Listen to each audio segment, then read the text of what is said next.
Students, आज हम कक्षा 7 की हिंदी साहित्य की पुस्तक आमोदनी का 16वां पाठ हम दीवानों की क्या हस्ती नामक कविता पढ़ेंगे। यह कविता श्री भगवती चरण वर्मा जी द्वारा रचित है। इस कविता में कवि ने हमें बताया है कि हमें सदैव प्रसन्न रहना चाहिए, चाहे परिस्थिति कैसी भी हो। हमें बहुत अधिक दुख या बहुत अधिक खुश नहीं होना चाहिए। तो आइए शुरू करते हैं कविता हम दीवानों की क्या हस्ती। तो इसमें बताया गया है कि जो व्यक्ति निरंतर शोक करते रहते हैं उन्हें जीवन में कभी सुख नहीं मिलता।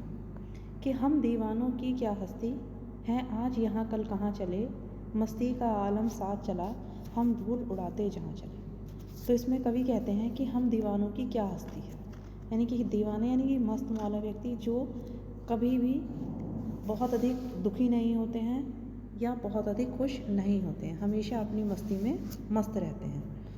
कि वो इस घमंड में नहीं रहते कि वो बहुत बड़े आदमी हैं और ना ही उन्हें किसी चीज़ की कमी का कोई मलाल होता है। तो कवि भी इसी तरह के व्यक्ति हैं। कवि खुद भी एक दीवाने और मस्त मौला व्यक्ति हैं और बस अपनी मस्ती में ही मस्त रहते हैं और उनकी मस्ती और खुशी के आगे कोई गम नहीं टिक पाता और उस सब को वो धूल की तरह उड़ाते चलते हैं। आए बनकर उल्लास अभी, आंसू बनकर बह चले अभी, सब कहते ही रह गए अरे तुम कैसे आए कहाँ चले। तो वो कहते हैं कि दीवाने मस्त मौला लोग जहाँ भी जाते हैं वहाँ का माहौल खुशियों से भर जाता है। फिर जब वो उस जगह से जाने लगते हैं तो उन सब लोगों के हो जाते हैं। लोगों को उनके जाने का पता तक नहीं चलता।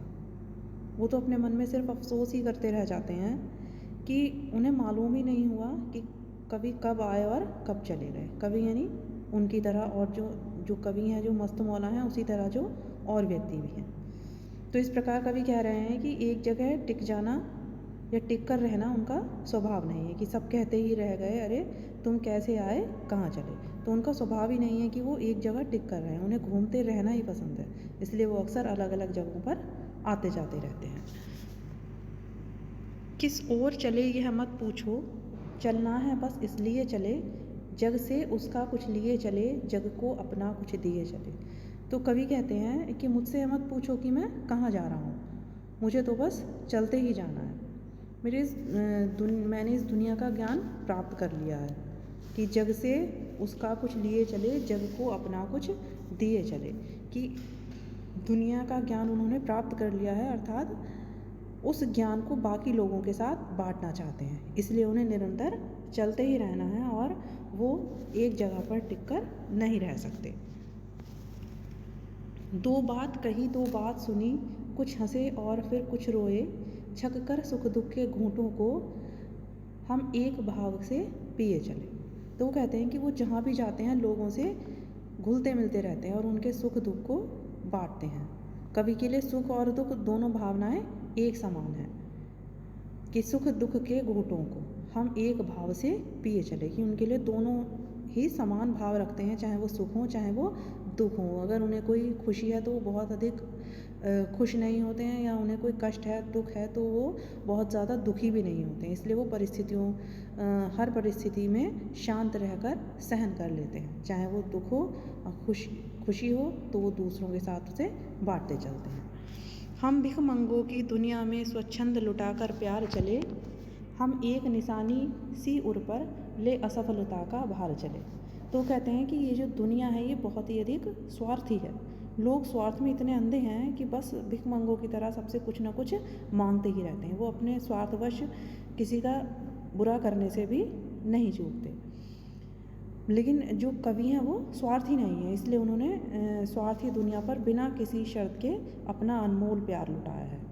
हम एक निशानी सी उर पर ले असफलता का भार चले। उन्होंने जीवन में कई बार असफलता और हार का स्वाद भी चखा है, लेकिन इसका बोझ उन्होंने कभी किसी और दूसरे व्यक्ति पर नहीं डाला।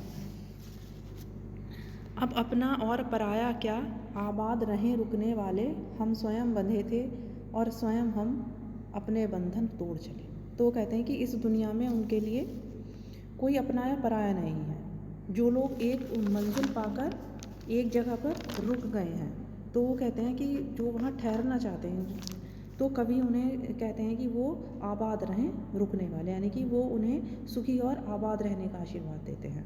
मगर हम स्वयं बंधे थे और स्वयं हम अपने बंधन तोड़ चले। लेकिन कवि कहते हैं कि खुद एक जगह, जो कवि हैं वो एक जगह बंध कर नहीं रहना चाहते, उन्होंने अपने सभी सांसारिक बंधनों को तोड़ दिया है और अब वे इसी में खुश और संतुष्ट हैं। क्योंकि वो एक जगह बनकर अगर रहेंगे तो वो जो है दूसरे लोगों के साथ उनके सुख दुख और अपने सुख दुखों को नहीं बांट सकते।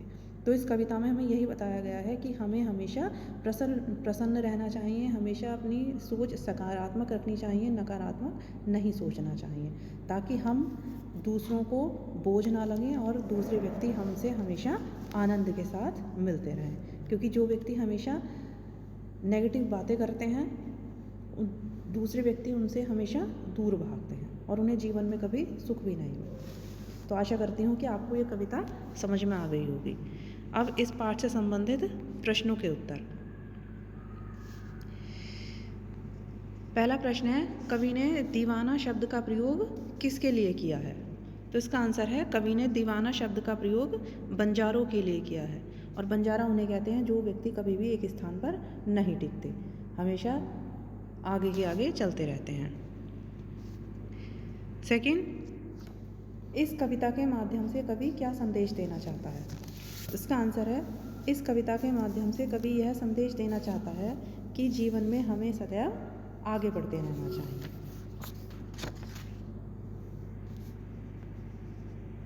थर्ड, इस कविता की कौन सी बात आपको सबसे अच्छी लगी और क्यों? इस कविता की हमें सबसे अच्छी बात यह लगी कि हमें सदैव प्रसन्न रहना चाहिए, क्योंकि प्रसन्न रहने से हमारे सारे कार्य ठीक प्रकार से हो जाते हैं और दुख का सामना भी हम आसानी से कर लेते हैं। नेक्स्ट क्वेश्चन है, कवि ने अपने आने को उल्लास और जाने को आंसू बनकर बह जाना क्यों कहा है? इसका आंसर है, कवि ने अपने आने को उल्लास और जाने को आंसू बनकर बह जाने को इसलिए कहा है क्योंकि ऐसे लोगों के आने पर सबको प्रसन्नता होती है और चले जाने पर दुख होता है।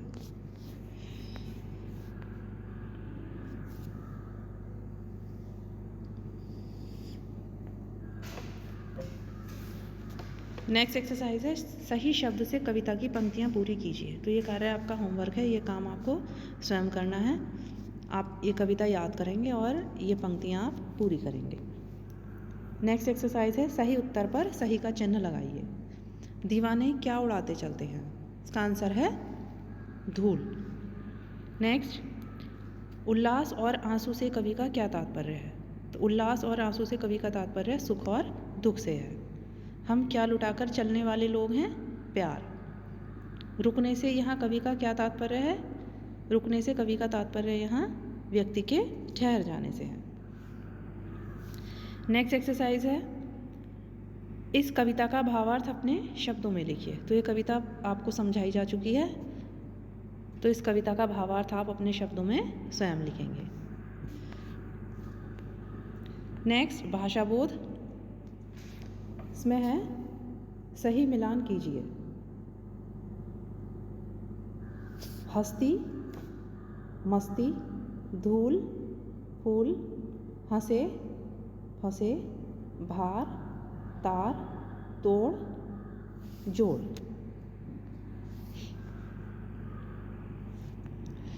सेकेंड एक्सरसाइज है,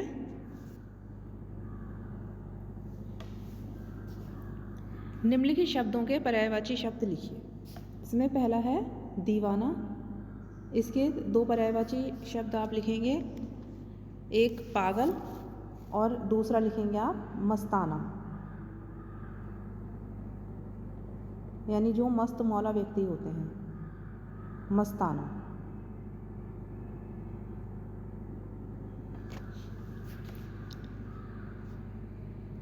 सेकंड, उल्लास। उल्लास के दो पर्यायवाची शब्द हैं, खुशी और प्रसन्नता। उर के दो पर्यायवाची शब्द हैं, मन और हृदय। आलम के दो पर्यायवाची शब्द हैं परिवेश, स्थिति। स्वच्छंद के दो पर्यायवाची शब्द हैं स्वतंत्र और आज़ाद। दुनिया के पर्यायवाची शब्द हैं जग और संसार। थर्ड एक्सरसाइज है निम्नलिखित शब्दों के विलोम शब्द लिखिए। उल्लास का विलोम शोक, दुख का सुख, स्वतंत्र परतंत्र, असफलता सफलता, पराया अपना, तोड़ना जोड़ना। नेक्स्ट एक्सरसाइज है तुक वाले शब्द लिखिए। हस्ती, तो इसी तरह से आपको हस्ती का तुक वाला शब्द होगा मस्ती। इसी तरह से आपको बाकी के शब्द भी लिखने हैं, ये काम आप स्वयं करेंगे। प्यार, कहाँ और सुख, इनके समान तुक वाले शब्द आप स्वयं लिखेंगे। नेक्स्ट मौखिक प्रश्न। पहला प्रश्न है कवि और कविता का नाम बताइए। तो कवि हैं श्री भगवती चरण वर्मा और कविता का नाम है हम दीवानों की क्या हस्ती। सेकंड क्वेश्चन है कविता में कवि किससे कुछ लेने की बात कर रहा है। तो कविता में कवि दुनिया से कुछ लेने की बात कर रहा है। कवि ने यह दुनिया किसकी बताई है। तो कवि ने यह दुनिया मत वाले लोगों की बताई है। कवि रुकने वालों को क्या कह रहा है। कवि रुकने वालों को सुखी और आबाद रहने के लिए कह रहा। तो आशा करती हूँ कि आपको यह पाठ समझ में आ गया होगा। इस पाठ के प्रश्नोत्तर आप अपनी उत्तर पुस्तिका में लिखेंगे और अतिरिक्त प्रश्नों के उत्तर आप अपनी पुस्तक में लिखेंगे। Thank you.